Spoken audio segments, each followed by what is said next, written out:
Well, you can see it on blood panels. You'll see C-reactive protein Oh, go yeah. up when people, if they're having reactions to the carrier oil or the solvents that are in it. But everything was pharmaceutical this year running into the show, so I spared no expense and made sure I did things correctly. So that was a bit different than what I've done in the past. And no trend. This is the first time I've prepped without trend. I will say the trend, I think I have a little bit harder of a look with trend. And if I could have tolerated the trend, I would have left it in. But it's just, to me, it wasn't worth sleeping 4 hours a night. What's up, guys? Welcome back to Blood, Sweat, and Gear with coaches Skip Hill, Andrew Berry, myself, Scott McNally. And today we are joined by special guest and guest host, IFBB Pro, Paul Barnett. How does that sound, Paul? What's up, It still feels weird saying that. I'm still waiting for somebody to wake me up and tell me it's not true. Congratulations, man. Thank you. So you just got your pro card at Masters Nationals. We thought we'd talk, just hang with you today, talk about the prep, talk about your off-season cycle into the contest cycle. Maybe we could even compare it to previous things you've done and maybe look at some of the reasons why you made the choices for compounds and stuff and changes at the points you did make those changes. And I'd be curious to ask you out the gate, man.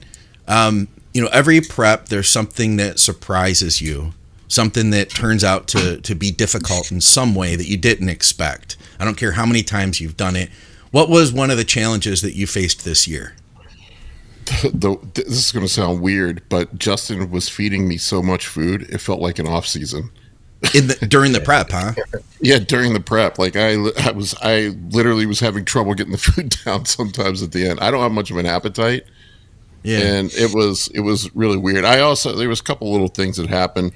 There were some challenges. The prep went really easy, actually. It was probably the easiest prep I've ever done. And then I got sick 2 weeks out. I don't know if I had COVID or the flu or something. Yeah. Honestly, I was ready to bail out of the show. No kidding. Because I looked my best 2 weeks out and then kind of went downhill going into the show. But yeah, I mean, other than that, I mean, it was pretty easy prep. I mean, there was just like, I know people hate it when guys say that, but it was the easiest prep I've ever done. Yeah. So let me piggyback off of that, Scott. So the prep is going easy and everything is falling into place. You're almost thinking to yourself, man, this is too good. Like, what's going to happen? And then you get sick at 2 weeks out. Honestly, right? Do you not seriously sit there and go, you have to be kidding me? You have to be kidding me. I was so upset. I was like, God fucking damn it. Because my kids got sick. My wife got sick. And everybody had a fever. And I'm like, here we go. I knew it was coming. Kids ruin dreams. Dude, I'm just telling you. Kids ruin dreams. They're not worth it. Other than the tax exemption. That's about it. It had just been like everything went perfect pretty much from start to finish until then. And then like the peak week was not, it didn't go well. I'll just say that. I had some shit that went sideways on peak week. I was the morning of the show. I was actually contemplating whether I should even go on stage. Really? What happened during peak week? I just after I got sick, man. I don't know what happened. I just started carrying a bunch of water. Yeah. Maybe it was just from being run down. Some inflammation that was going down. But I just I thought I wasn't in condition. Yeah. I'm like, Justin, I don't think I'm ready. I think we just need to kind of pull the plug on this and do North Americans. And he's like, no, you're ready. It's water. And so we got aggressive with the diuretics at the end. And then I made myself sick with the diuretics. I ended up having explosive diarrhea the day of the show. Same thing happened to me last year. And I thought it was food. And I figured out it was the diazide. And so evidently the diazide can cause electrolyte imbalances and pull water into the colon. And we all know what happens when you pull water into the colon. Mm-hmm. What were you using? I used aldactone 2 days out, and then I was still watery. So just we talked, and we were like, let's push the diazide. And so we ran diazide the night before, and then I woke up at 2 a.m. just blowing my ass out. I've never had that happen. I did not eat the day of the show. Okay. Well, I bet that kept your stomach nice and flat, right? Oh, yeah, I was dry. They told me I was the driest guy on stage. So it worked out in my favor. Same thing happened last year. So I thought I got sick last year, but evidently some people just don't respond well to diazide. Aldactone works for me. Yeah. So I guess moving forward, I'll just stick with aldactone and skip the diazide. Without asking specifics, because I always hate to give specifics with diuretics, because people, they're like intently listening, like, oh, taking notes, and then they'll go do the same shit and fuck themselves up. That didn't help us to stay monetized. Sorry about that. That's all right. But let me ask you this: the diazide that you used, was it a? Because there's usually a combination. Yeah, low, Yeah, medium, or high. Yeah, low, medium, or high dose of triamterene with the hydrochlorothiazide. Because usually it's two numbers. The first number being the triamterene. I just, without giving specifics, I'm not asking specifics. I don't think we're going to hurt anybody with half a diazide. I don't think if anybody hurts himself with a half a diazide or one diazide, then they made a lot of other mistakes that we can't be responsible for. Exactly. You know what I mean? Right. It was the 50-25 I used. Okay. But even then, with the triamterene being higher, you were already on aldactone a couple days before. So it's not like your system was likely shocked from the triamterene. It's probably just the hydrochlorothiazide. Or maybe I don't know what that played into it more. Well, yeah, but I had the same thing happen last year. And if you look up the drug side effects, it's a potential side effect is nausea and vomiting and diarrhea that some people have.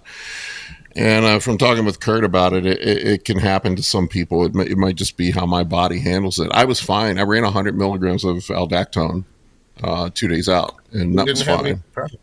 No problems. No problems. Kidding. But I dropped 8 pounds of water from weigh-in till show day. Yeah. Well, for what it's worth, I didn't think you looked flat. I mean, I'm sure you could see it because you're like, you're dealing with yourself every day. You and Justin probably saw it. But I tell you, it's a pretty fucking impressive package. I was definitely a little flat. My best look was 2 weeks out. I looked my best 2 weeks out. I was dry.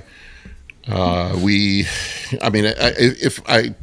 hindsight, part of me was like, man, I should just go do Universe. I look so good right now. I should just go.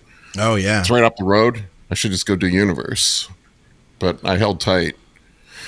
I'm glad. It was a big show.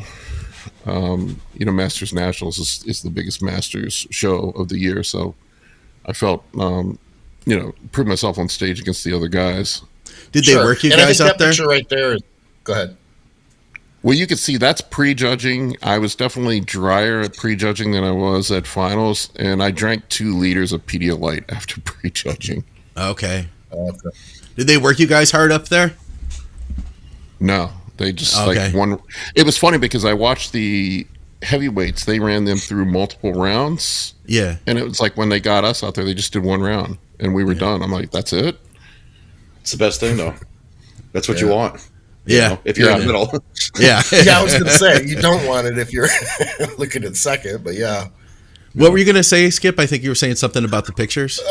Yeah, what I was wondering was I didn't think, it wasn't a question, I guess, more or less a statement.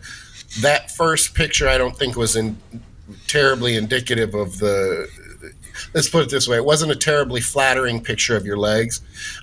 Your legs are better than that. When you showed the second picture, Scott, and pictures are like that. For anybody listening, if you see pictures, whether it's the Olympia, whether it's Paul on stage, whoever, you have to be there to see the muscle moving. You really do. Because a half a second to take a picture, either before or after, can look different. Yeah. So, and I'll be fair. The guy on the left, same thing. Maybe he is a half second off there too with his legs, or he's too far leaned back and he hasn't leaned forward yet another 2 inches, to get set in his pose. There's a lot of things to consider that if you're not there, you just don't see. Yeah. I definitely had a little bit of water on me in the evening, but I had to get some fluids in me. It was a chance I took. Mm-hmm.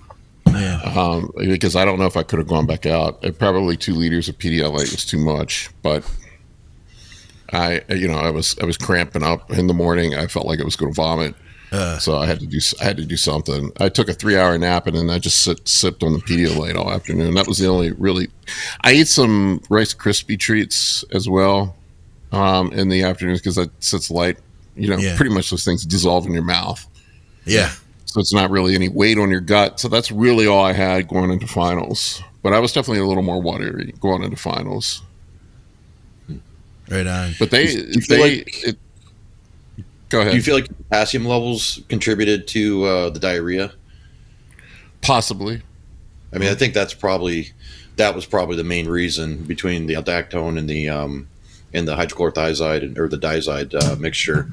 And did you guys talk about maybe supplementing with like lower potassium food sources if you are going to be, I wouldn't call that aggressive with diuretics, but like for your body, it obviously was diuretic because you were very dry, but it elicited that side effect, which could have then caused some inflammation in the gut, could have caused a series of other things down the road, which might have made you look worse. But I mean, it didn't look like it hurt your look, honestly, in those pictures at all. Yeah, I would agree.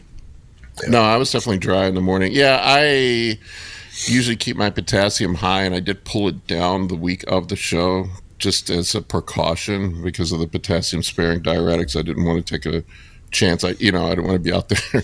These guys you hear them loading up on potatoes and bananas going into a show, and then they end up having a serious problem because of it. Yep. Yeah. But I don't know. Maybe it was just that specific drug because aldactone is potassium sparing diuretic, and I didn't have any issues with that. Yeah. Right. Well, I'm wondering if it was the combination of the two. Like, have you ever taken Possibly hydrochlorothiazide on its own without the I aldactone? did. Oh no! Yes, I've used hydrochlorothiazide on its own. And I didn't have any problems. Interesting. Yeah. Thank you for tuning in. And if we are providing value to you today, let me encourage you to subscribe and hit the bell. We have several bodybuilding podcasts that come out each week. Yeah, I almost feel like if I'd want to do now a test run, before you get on stage again, if you're going to do a pro show now, 10 weeks out or something, run a test run, small water manipulation and see what's going to happen, and then find out for sure. Cause that's a gamble. I wouldn't want to have to be afraid of that happening again. I'm sure you don't either, right? I do it this week. No. Yeah. Yeah. I don't want to have a problem. I definitely, that was not my best look. So things could have been better that week, but I guess it was good enough to get the job done. I wasn't happy. I came out of prejudging and I wasn't happy. So but you know how it goes. Yeah. Let me ask you this: did you come out of prejudging thinking that you did have the win, or were you concerned that you may not get it? I don't want to sound arrogant, but I didn't see anybody else that was in shape in the super heavies. Fair enough. I think that's a confident statement, and I think that's fair. Can I echo that? Because I have that exact same experience in my mind from when I won my class at Masters Nationals a couple of years back. Even backstage, I'm looking around, and there was one guy that was arguably in shape, and then 3 or 4 other guys that muscle-wise, like, they definitely had better tissue than I did, but they had like 3, 4, 5, 6 week outlooks, right? And I just remember moving right to the middle and knowing that I probably got that class pretty easily, but also getting off stage feeling like it also wasn't my best look at the same time for whatever reason. But it was kind of like it's not the victory you want, right, Paul? Like you wanted to look the best ever in your mind's eye and on paper, into pictures, and also dominate the class at the same time. So it's kind of like something's left out there. I'm not done yet. Yeah. Well, you can look at, I have some pictures on Instagram of me. I posted that recently this week that were like a week and a half, 2 weeks out, about 2 weeks out. So it was just a completely different look. I was way fuller and hard. It was some of the pictures I actually posted this week of me in the gym. But it was a calculated risk. I looked around, and I'll be honest with you, man. I'm taking an assessment, and I looked around, and I just didn't see that many people that were in shape. Yep. And I thought to myself, if I can just make it through and get to finals, I felt like I had finals pretty well locked up. I didn't want to be arrogant. I mean, they put me in the middle. We had one round of posing, and we were off the stage. So I felt like that was pretty. And Tyler Mannion gave me the thumbs up when I walked off the stage. So I'm like, I felt like that was pretty good. So that's why I got a little more aggressive with the fluids post show or post prejudging because I didn't want to. I felt like if I just got out there at even if it was at 85%, it might be good enough because there was 3 pro cards. Yeah. Is this one of the ones you were talking about posting? Let's see if I can load that up. Yeah, that was 2 weeks out or 10 days out, whatever. That was before I got sick. Okay. Yeah, you could see like a lot of vascularity probably going on there. You know, if you were to just like dry out just a little bit from that, I imagine how that threw things off. I'm sorry, what were you going to say though, Skip?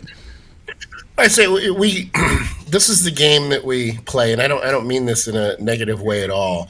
But what it does is it cuts to our mentality of it's never good enough. Yeah. Our expectations, of ourselves and of our clients are incredibly high, and this is a good example. You got your pro card, you won the overall, you were better than everybody else on stage, and we're sitting here assessing, going, I was disappointed. And I'm not knocking it. Don't get me wrong. I get it. I understand. Yeah, you do the same thing. I was disappointed. And Andrew said that he did the same thing as well. So it's just one of those things that we have such high expectations that even when the goal is achieved, sometimes instead of sitting back going, okay, and just kind of relishing it we're beating ourselves up going, what can we do different? What can we do better? But, those high expectations is part of the reason that, competitors get better, and it keeps the motivation and I think the fire going. Yeah. You're going to compete as a pro, right? You're going to. Yeah, I actually think I feel pretty good. It was an easy prep. I'm thinking about doing the Masters Worlds in September 1. It's only 5 weeks. Okay. Sure. Yeah, why not? You're already in shape. Well, I'm going to Mexico for 5 days. I'll see how many tacos and margaritas I drink, and then we'll reassess after that. But I just went back. I had 2 cheat meals. I went back on my diet. I'm back on my 2-week out diet right now. So I'm just kind of holding there. But Justin was very aggressive with the food this year. It was crazy how aggressive he was with the food. He's like, we're going to go with the big full look. What are we talking food wise in the coming into the show? On peak week, I did a carb up over 3 days. I started off with 600 grams of carbs, then went up to 1,200, and then 600 the day before the show. So, wow. You're talking about 3,000 grams of carbs over 3 days. And I still was flat. Yeah. Well, let me ask you this, though. What was your base diet? Like you said, you keep going back to the 2 weeks out diet. What was your base? 2 weeks out, I was medium day was 500 grams of carbs. Low day was 300. High day was Justin told me to eat as many as I possibly could. Okay. I was up between 1,500 and 2,000. Did you still have points that you were feeling hungry at all during all that? Just when you got lean? No. No. maybe in the middle of the. Go ahead. I was going to say maybe in the middle of the prep, he did pull the food down a bit. We would pull. There was a couple times where he pulled the low days down to under 200 grams of carbs, and we would use those as fat burning days. Yeah. I'd be a little hungry on those days. But felt good to be hungry. Yeah, to be honest with you, I get tired of eating. Yeah, post show, I'm actually looking forward to just eating like 3 or 4 times a day. I get tired of eating every 2 hours. How does your caloric intake this last time, with you saying that Justin pushed your, calories and your food up quite a bit? How did it compare to, say, the last prep? Obviously it was higher. We were doing 0 carb low days on last prep, and I think my medium days got down to, 200, 250, something like that. I weighed in 12 pounds heavier than I did at Masters USA's in November. Would you say also, though, you were able to have this kind of caloric density in your foods because you basically got off stage at Masters Nationals? Is that in October or November? Is that right? November USA's. I ended up. You never got out of shape. Yeah, I ended up weighing 5 pounds less than I did at the start of prep. Okay. So that when you don't get fat, I know this is a shock. Things are a lot easier. Yeah, no kidding. healthy So guy. going back to what I was saying a minute ago about your base diet, do you feel like you would have liked your look better if you wouldn't have gotten sick and all that? You would have liked your look better if you kind of stayed on your carb rotation and then just figured out which day you looked your best. Like maybe you had your high day, and then when you got back to that next low day, maybe that was your best look compared to pushing. What was it, like 3,500 grams of carbs or so over 3 days? Do you feel like maybe it was just the food density in your stomach? Maybe that contributed also to I think we might have gotten we might have gotten a little too aggressive. I told Justin when we were going through the prep that my best look was always 3 days after my high day. There you go. That's what I'm getting at. Yep. It was always 3 days after my high day. That's when and then after that, it would start flattening out. Yeah.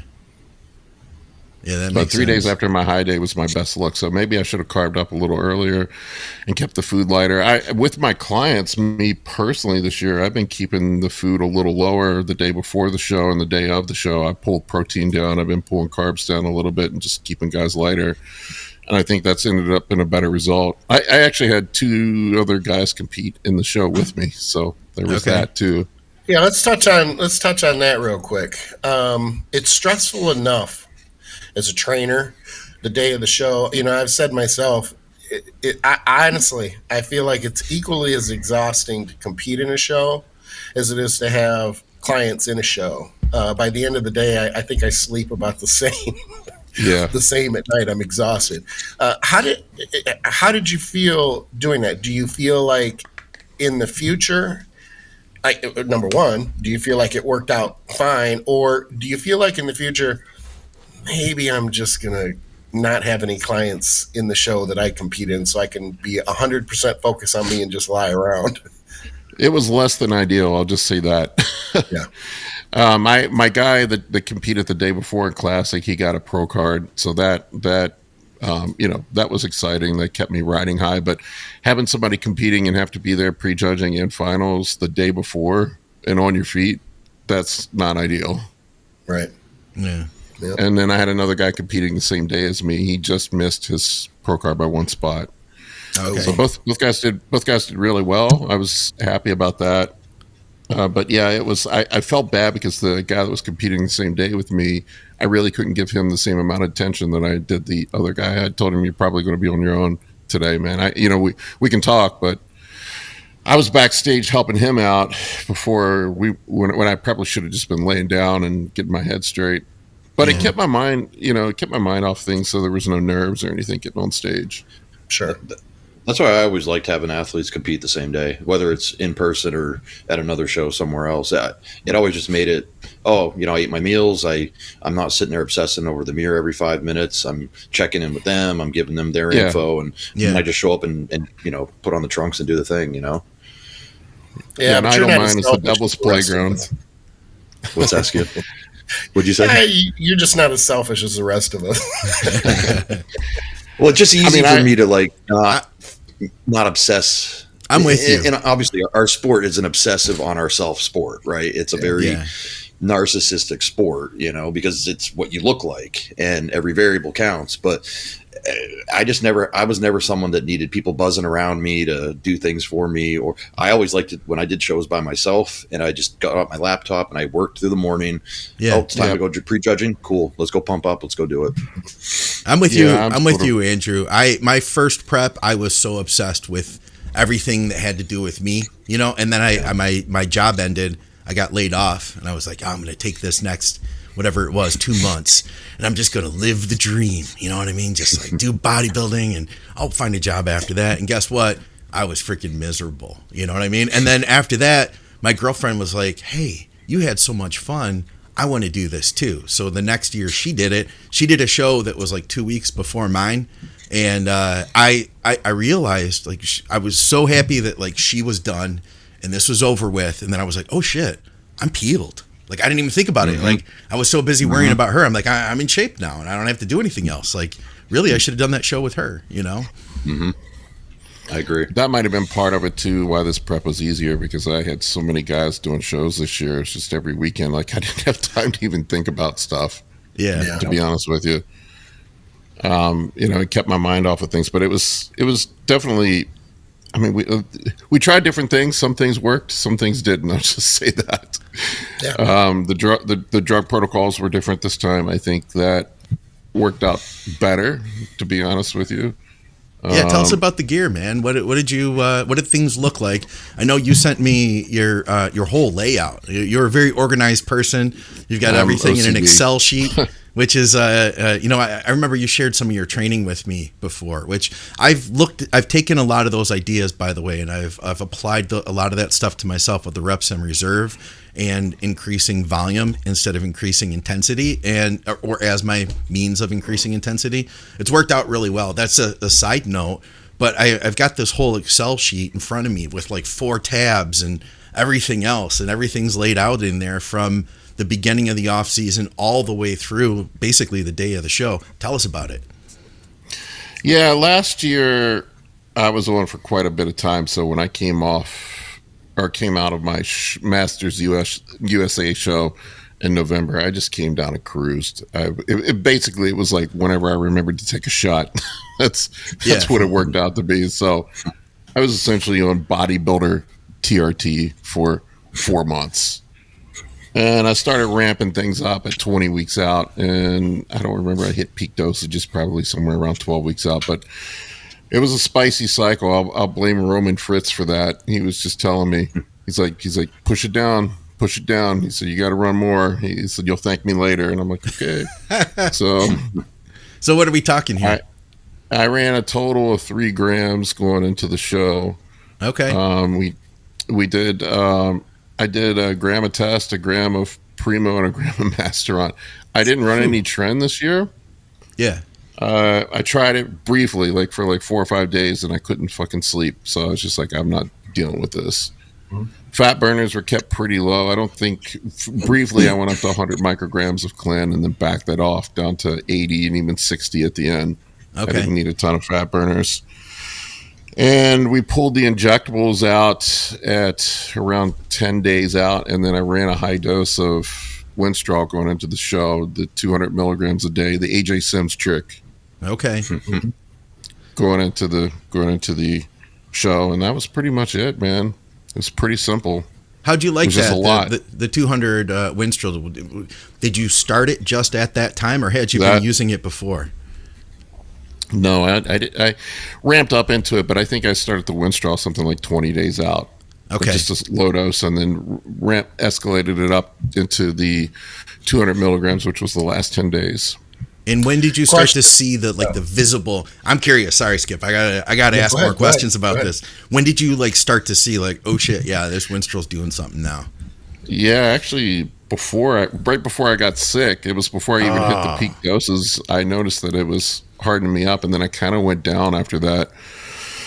I ran Pharma HGH through the whole show this year too. I plunked on the money and ran real stuff this year. All my gear was real too. I ran all pharmaceutical grade gear this year. I probably could have put one of my kids through college for what my cycle cost. Yeah, no kidding, right? It's like a year of college tuition. Yeah. But I just I will see this, and it probably is in my head, that running the pharmaceutical grade gear, I noticed it seemed like inflammation was a lot less. Huh. Yeah. I could actually see that, just seeing one guy I was working with, he'd get, and now obviously this is extreme, but he was getting direct swelling from various shots. He didn't know what he was dealing with. I'd been recently using this injectable D-ball with glycol in it, and I'm telling you, man, it just, after using that for a couple weeks straight, I could just tell I felt more inflamed. Everything just wasn't functioning properly. I didn't look good. I was holding more. Just it wasn't a good thing. So I wouldn't be surprised by that at all. Well, you can see it on blood panels. You'll see C-reactive protein go up when people, if they're having reactions to the carrier oil or the solvents that are in it. But everything was pharmaceutical this year running into the show, so I spared no expense and made sure I did things correctly. So that was a bit different than what I've done in the past. And no trend. This is the first time I've prepped without trend. I will say the trend, I think I have a little bit harder of a look with trend. And if I could have tolerated the trend, I would have left it in. But it's just to me, it wasn't worth sleeping 4 hours a night. Yeah. Yep. I'm wondering about the Winstrol and the timing of it versus when you got sick and had the. You didn't have the I'll say loose bowels. That wasn't until the very end, right? Until the very end. But what about any type of? I don't want to say GI. It's not just GI distress, but just even. Did you notice anything with your midsection of being more bloated as the Winstrol dosing came up? I didn't notice that, but my appetite was complete shit. Like I didn't want to eat. Yep. I could see. As soon as I stopped, like in the liver. Yeah, maybe a little bit. I don't know, but I ran NAC and Tucka with it. I mean, it was like I was talking to AJ. He was like, "How much stress are you going to put on your liver from 10 days?" I don't know. Right. Yeah, exactly. Right. He's like, "You probably did more damage at a frat party in college, right?" sort of that mentality. But my blood work, when I had my blood work last done about 3 weeks out, it was actually better than it was in the off season, which was crazy to me. Really? Huh? Like, yeah. What numbers were better?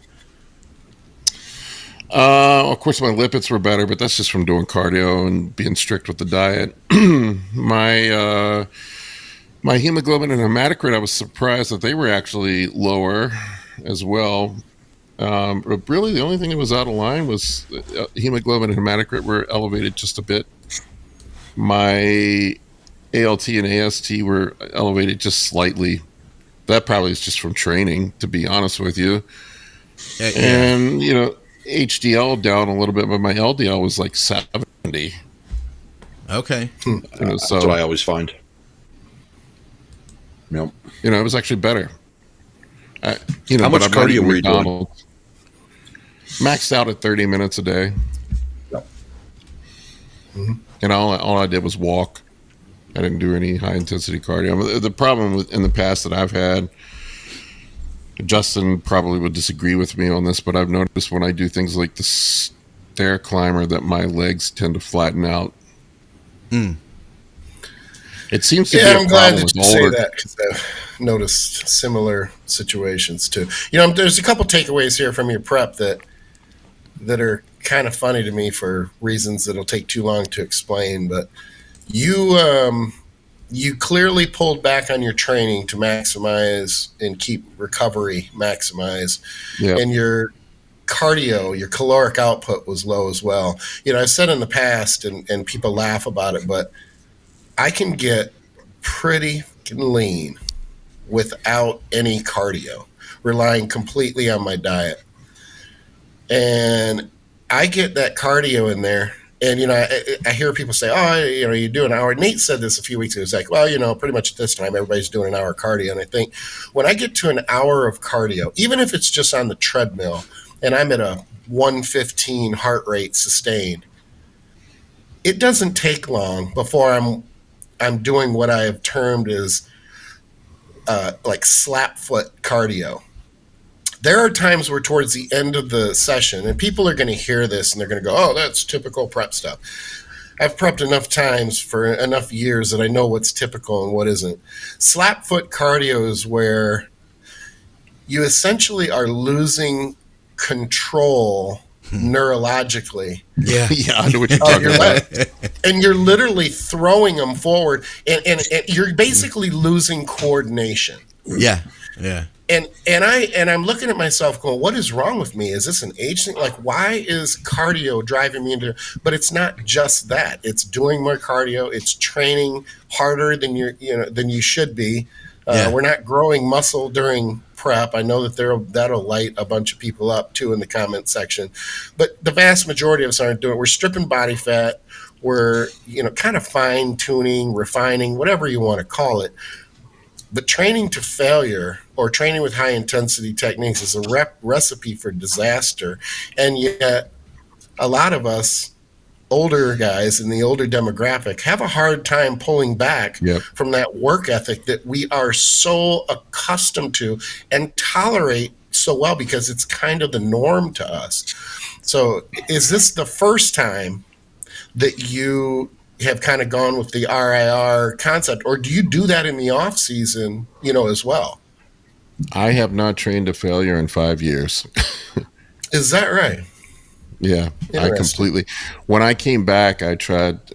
Dante's gonna roll over, but when I came back, I tried to do DC training again, and I just kept getting hurt. I was like, things were hurting, my elbows were hurting, I just couldn't do it. And so I gave Israetel's training program a try, the RP stuff, and I've been doing the RP stuff for the last 5 years. I mean, all the size that I've added on has been doing RP style training. Yeah, I've thought a lot about this. I would say, guys, I think the big thing with Paul is that he has trained to failure. He knows what failure is. Oh yeah, so, absolutely. Your 3 reps, 4 reps in reserve is going to look, hard still. Like that's still a hard set. And I'm telling you, man, the last 6 months or so, I've gotten my training consistent again. It feels good, by the way. Like being able to just get in the gym and get a good workout in. It's a very rewarding feeling to have a nice workout, finish that, you walk out, and like just the rest of the day is better. And I have to tether myself and hold back, but I can get a lot out of it too. I'm really becoming a big believer in the type of training that you use. Well, I mean, it's complete opposite of the way I used to train. Skip knows this. Dante trained me directly. I mean, I worked with him for three years, I think, something like that. Everything was balls to the wall, train to failure when I was younger. But I think as you get older, you kind of got to reevaluate things. You wouldn't go out and play a tackle football game at 50 years old and expect to be able to recover. So I don't know why you would train like you were 22 either. It doesn't make any sense. And the way I look at it too, if your elbows are screaming, your knees are all beat up, you're going to have forced reps in reserve anyway, because how hard are you going to be able to train if everything hurts? Yeah. So my thought process is I'd rather than having to take time off, I'd rather do a little more volume. I'd rather keep a rep or 2 in the tank. I would say I probably train 1 to 2 reps in reserves. Usually where I go to is what I would deem mechanical failure, where if I have to like heave and push to squeeze another rep out, that's where I stop. Okay. All right. Well, so then that opens up the conversation of like we talk about when you look at, say, a program written out with 3 sets of 10, and the first set of 10, you're not going to failure. Second set of 10, maybe you're going to failure. The third set of 10, you're using some forced reps or whatever. Like, which do you count that as 3 sets of 10, or is that 1 set of 10 to failure? And I guess the same thing is in looking at just the individual set. What is failure? Is failure mechanical failure? Is failure you can't move the fibers at all anymore? So it kind of opens up that question of semantics of what is true failure, what is mechanical failure, what is failure? You know what I mean? And it's all open to interpretation, really. Yeah, I mean, I definitely could squeeze another rep or 2 out if we went by the old school DC method of having a gun pointed to your head, right? Yeah, I could definitely get another rep or 2 out. So like for me, for example, I may do something like 4 sets per exercise. It would look something like this. Like my first set might be 13 or 14 reps, then it might be 12, then it might be 11, then it might be 10. So I will get to the point where if the rep speed slows down, if I guess this is the way I would define it. If my rep speed slows down, I'm done. Okay. If I can't maintain a consistent rep speed, that's sort of how I gauge it. Because I don't know how you quantify reps in reserve, to be honest with you. Anyway, that's what I'm getting at. Yeah. But that's sort of my rule of thumb. And I would rather stay in the gym and be able to train with more frequency. I think the net, for me at my age, the net outcome is better. I mean, I've proven it, I think, with the results. Yeah. Mm-hmm. If I'm constantly I think it beat makes up sense. and I can't train hard anyway, it doesn't make any sense, right? Guys, bodybuilding is really expensive. And if you're ever going to run that GH you want to run, you're going to have to put together a budget. So check out truenutrition.com. Not only are they a supplement retailer, they're also a manufacturer. They create a lot of the product lines for companies that you are very well aware of. So literally, we're going to cut out the middleman, go straight to True Nutrition, get some deals, and you'll be on that growth before you know it. I don't know if they're going to like this promotion, but I feel like this is your vibe. I think you guys will get it. Use our code THINK over there. Obviously, that helps to support us, gives you a little more savings, and helps us to put these shows out. So thanks, guys. Let's get back to the show. Yeah, go ahead. I was just going to make a snide remark. I was going to say, so Mike's helped you with the training. You got to turn around and help him with the diet, my man. Yeah. I don't know what happens with him at the end. He seems to look good a couple weeks out, and then something goes wrong. He's got a lot of muscle, I feel like he could definitely do and it. a really good frame and structure. Yeah, I completely agree with you. Yeah. Yep. Yeah, but you got to start doing the same things that the rest of the bodybuilders do, like eating real bodybuilding foods, and you got to be willing to suffer a little bit and to get to that finish line. And then everyone like Paul's detailing this prep, I'm sure he can talk about another prep a couple of years back that was like, oh man, I killed myself. Like when you dropped all that weight a couple of years ago. Oh yeah, I thought I was going to die. Yeah, right. I mean, but you've obviously found something in the middle that's working for you, where you're obviously suffering. No one gets to that condition without suffering, but it was advantageous suffering. Yeah, I would say my tolerance for pain is pretty high, so I don't know. I walked around for 4 months with a completely ruptured ACL and was still doing squats, right? So that's just how my brain works. I'm like, oh, my knee feels a little weird. So what I define as easy might not be easy to most people. I don't know, it's a relative term. I think you have to be, you have to go through. It was still hard work. Or rough. Yeah, exactly. That's why if anybody thinks, oh, it was easy and it just was a cakewalk, no, it was easier and more of a cakewalk than preps you've done in the past. Yeah. It's not ever truly easy. So people need to understand that it's a subjective or a relative term.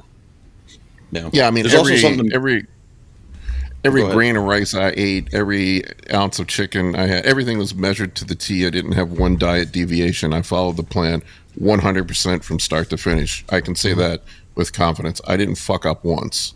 I did exactly what Justin told me to do. And that's a perfect and everyone knows whether you're eating 600 grams of carbs a day or you're eating 50 grams of carbs a day, when you're in stage condition, it hurts regardless. Like, it doesn't matter. Maybe you get a little bit more satiety because you have a little more volume in your foods, and your stomach's obviously more full, but the energy is roughly the same. You're dragging your feet. You're in a hard place. Oh yeah, I told you I had to force myself on stage. I did not feel good. It was a battle mentally to get myself out on stage that morning. So yeah, I mean, but relatively speaking, this was it was the easiest prep I've done. Yeah. Out of the 6 or 7 I've done, I don't remember how many I've done, something like that. And also it's probably the culmination of years of hard work too. Like I really didn't have to pull that much fat off for this one too, so that helps too. Yeah, that which helps. Is a trend I love to see, because I think if you go back, we all know this. We go back 15 years. It was all about getting as big as you could get. Oh, we'll worry about the body fat in the off season, and it's not only does it make the prep more difficult, and it arguably changes the outcome or the final package when you are on stage, but then there's the health components of it as well. I would argue, and I know that some people will disagree and they'll let me know about it in the comment section, but I would argue that you could get away with being leaner and being healthier in the off season and and doing more gear. There's the babies. Oh, sure. I think that gear in the off season and being heavy is a really bad combination, and far worse than gear during a prep where you're getting leaner. Your oxygen uptake is improving because you're doing more cardio, all that stuff. I had blood work in 2020 when I tore my glute at 5 weeks out, and I thought it would be horrible Didn't want to see it. Told the doctor in the ER, I don't want to know what it is. And he came back to me later and he told me, he goes, I know you right before I was leaving, he goes, I know you didn't want to hear what it was, but he goes, I was pretty surprised that it was actually pretty good. And I'm like, oh, well then let me see it. And was really kind of blown away. Like, oh, I expected this to be not very good at this point. Well, but didn't you say that afterwards they were like, "Oh, I'm sorry, Mr. Skip. We'd actually given you a teenage boy's blood work who'd never done The other patient down the hall, his name was Skip Hall, so we made a mistake. He's 21. Hey, we got a bunch of. I would say before you move on, I would say this: having to lose 7 or 8 pounds of body fat's way easier than having to lose 30. Yeah. Yep. Oh yeah. I think too that some of that stuff worked really well, like 15 years ago, because I know guys like Ron Partlow who. He's a guy that like you could push him up to 230 and then pull him back to 285. You know what I mean? Or 330 and then pull him back to 285. And it's Holy like shit. It just worked for him, but like a lot of people don't have the genetics to be able to just get that fat back off, or a guy like Dusty, you could just like shove that weight up and then pull it back down. I know a lot of guys, it's like you put 50 pounds on and oh my God, it's going to take them 2 years and terrible insulin sensitivity, to try to get back in shape ever again. Some of it is age relative to, when you're in your 20s, that's not a big of a deal. But when you're at my age, I feel like just a lot of the detrimental effects that it's going to have on your health is more the food and getting severely obese and insulin resistant and having all the other problems that come along with it. Like, I don't think it's smart for a guy my age to push up to 20% body fat in the off season. I think the training thing, there's something related to that too. I did a show with Scott Stevenson about NSAIDs and NSAIDs and the whole thing of, are NSAIDs going to blunt your gains? And there was a study done with geriatric patients where they found that in some cases, NSAIDs actually improved their gains.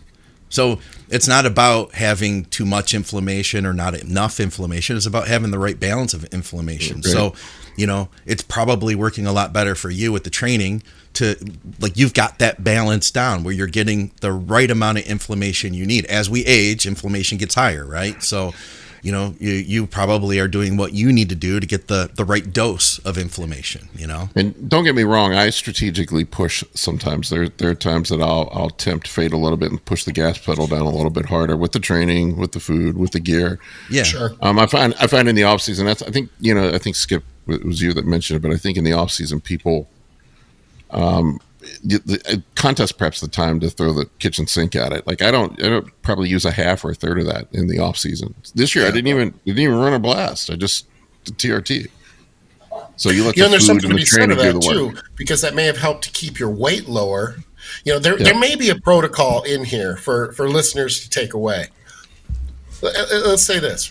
Would it really be that bad to take 4 months, give or take a month or so, but take 4 months in the off season prior to a prep, train 2-3 days a week, relatively hard, but not too hard, cruise TRT type doses, let your body weight come down a little, make sure that you're lean, maybe even get lean during that time, and then step into a prep phase where you start to slowly increase the intensity, start to slowly increase the caloric intake, and get on gear.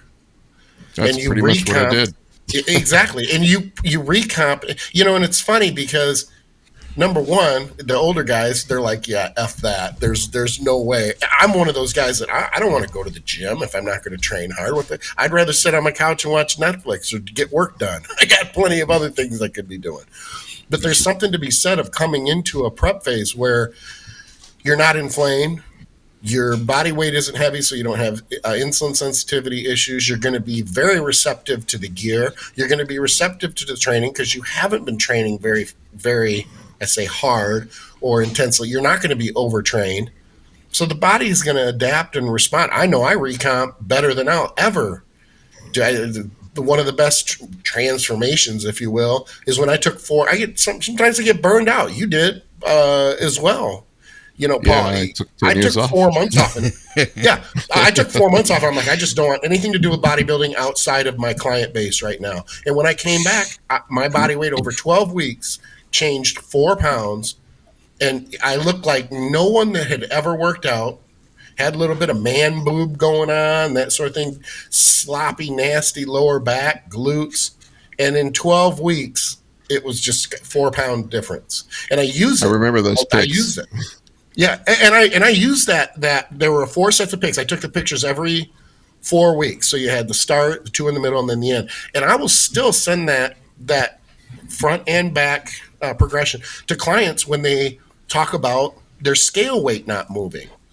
And I use it as an example. And I tell them, of course, there are different variables. Maybe I had more gear than you, but I even sometimes send it to females. I'm like, this is what happens. This is not uncommon. This is not like I'm not an outlier. I don't have this crazy, ridiculous metabolism. I'm an average guy with mediocre genetics and a mediocre metabolism. And I did this.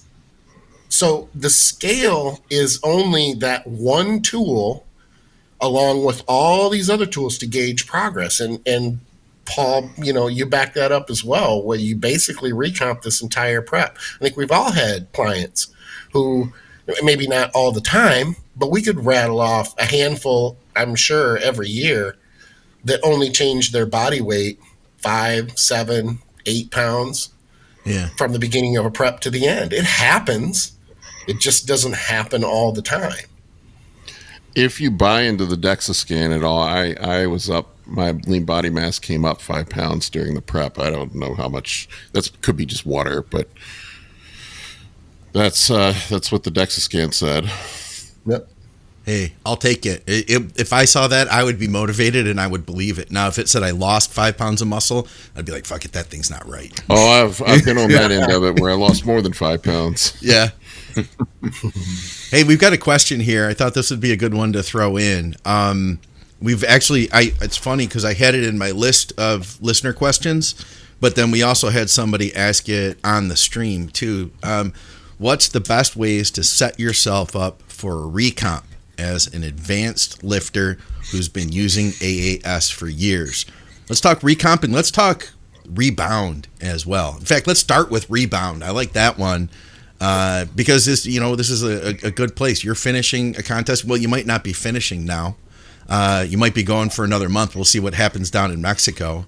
But after that, at some point, you're going to end this. What are you thinking then for an off season? And I wanted to get Andrew and Skip's thoughts too. Let's just kind of roundtable this one on rebounding and then recomping as well. After that. I had that one crazy rebound. I think I don't want to get too greedy. That's probably the once in a lifetime one. That might be the only one I ever get. Where I had, my God, I was 50 pounds heavier on stage in 1 year. Something and like everybody, that. Thanks to you, Paul, everybody since then has been messaging me and telling me, oh, I want to do a 50-pound rebound. That's what you have to do to grow. my clients reached out to me about that one too, and I'm like, dude, I wish I could replicate it. I had some secret formula. Shit just came together. And honestly, that was probably just a situation of being over dieted and muscle memory kicking in from when I was younger and pulling back up, so it's a bit deceiving.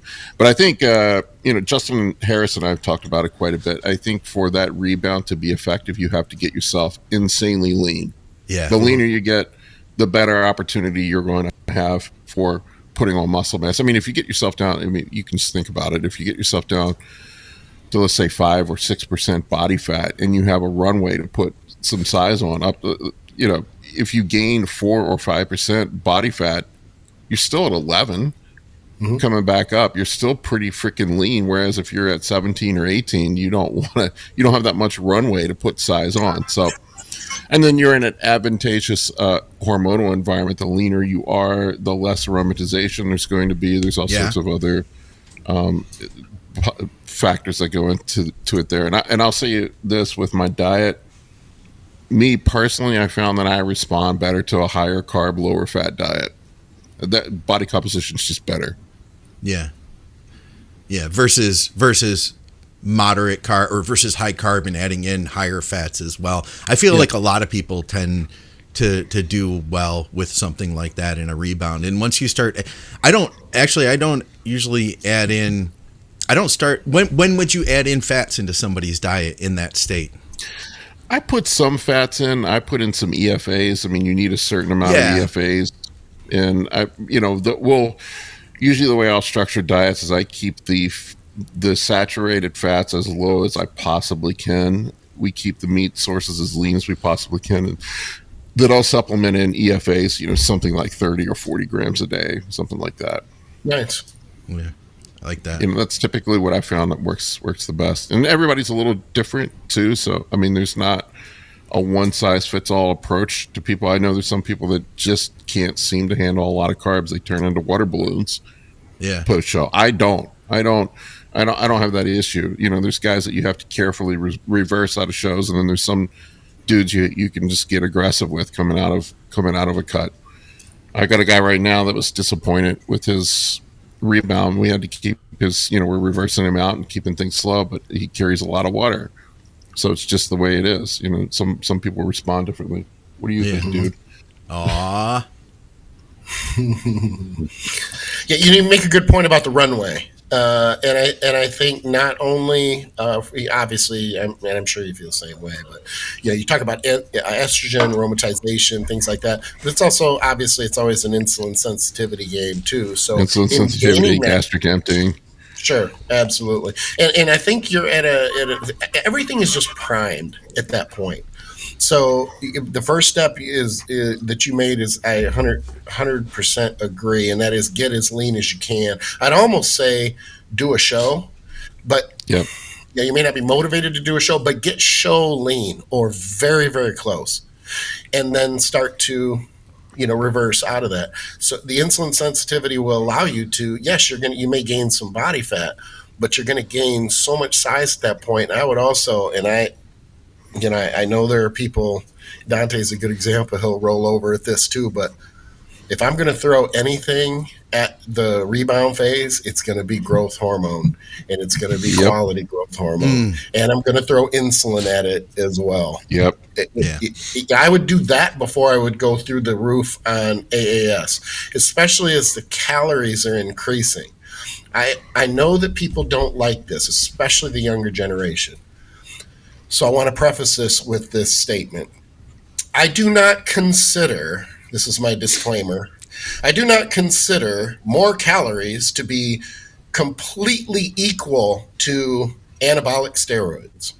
I don't feel that way.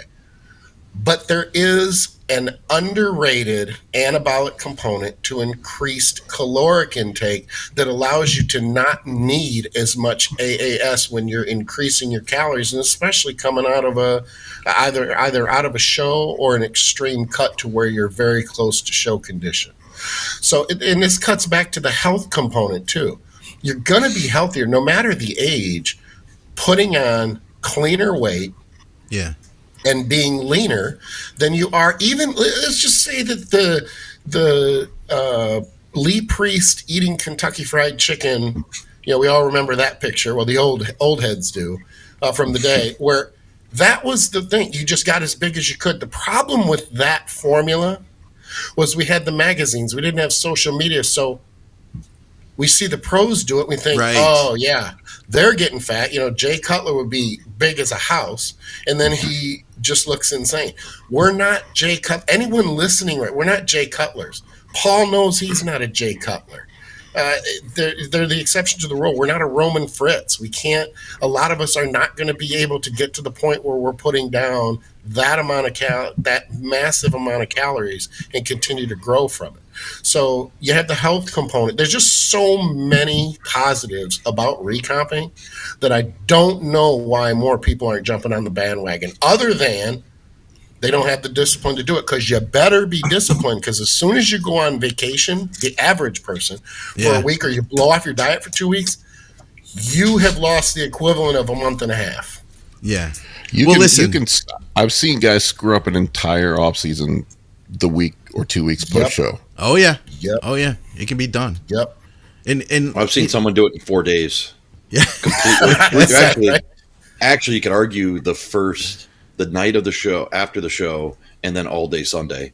I mean, I saw someone do a 32-pound swing to the point where I'm like, dude, I'm worried about you. I think we need to go to the hospital and get your electrolytes and your labs checked. Like, he was the type of guy that, you know, he ate everything under the sun right after the show. And then he even like woke up in the middle of the night at like 2:30 in the morning and drove to McDonald's and got another 6,000 calories of food. Woke up immediately in the morning at 7 o'clock as soon as the breakfast spots opened and went out and got, you know, and it continued all day. And it was like really bad. I told him I didn't think competing was for him because of that, because if he couldn't get that under control. Crazy. I'll say this though. Disorder. I'll say this, though. I think, though, Skip, there are more people that are getting on board with it. I have a lot more people that reach out to me and say, like, hey, I want to gain as much size as I can, so I want to get in real good shape first. So I think they are getting on board with that. But that said, kind of what you guys are saying, too, I think that there's an amount of understanding that, but then actually committing to it is another thing, because they say that when they sign up, and then 6-7 weeks later they're like, okay, how much longer am I going to have to do this? I'm like, we're just getting started, man. You know, we haven't made any changes yet. I was waiting for you to take a breath because I was going to say the same thing. I'm like, there are a lot of people who are on board with it until they realize that it's basically a prep, but with more calories. Like the structure and the discipline is arguably harder. It's worse when you don't have a show in front of you. You're looking at it going, that's why I always hated the off season, because there's not a show in front of me. You know what? If I go out tomorrow and I have tacos, I don't even like tacos, but let's just say pancakes. It doesn't change anything. I'll hold water for a couple days. It's nothing that I have in front of me that's going to negatively impact my progress over the next week, 2, 4, 6 weeks. So but when I recomp, what it does is it satisfies a lot of us who are successful with staying, I say live in the bodybuilding lifestyle. People say they do, but if you're structured and you're regimented, you're likely, if you even have mediocre genetics, you're going to be successful in bodybuilding at some point.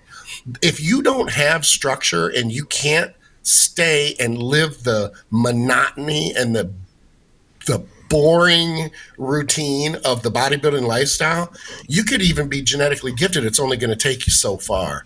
You have to have that ability to stay disciplined to do it well over the long haul.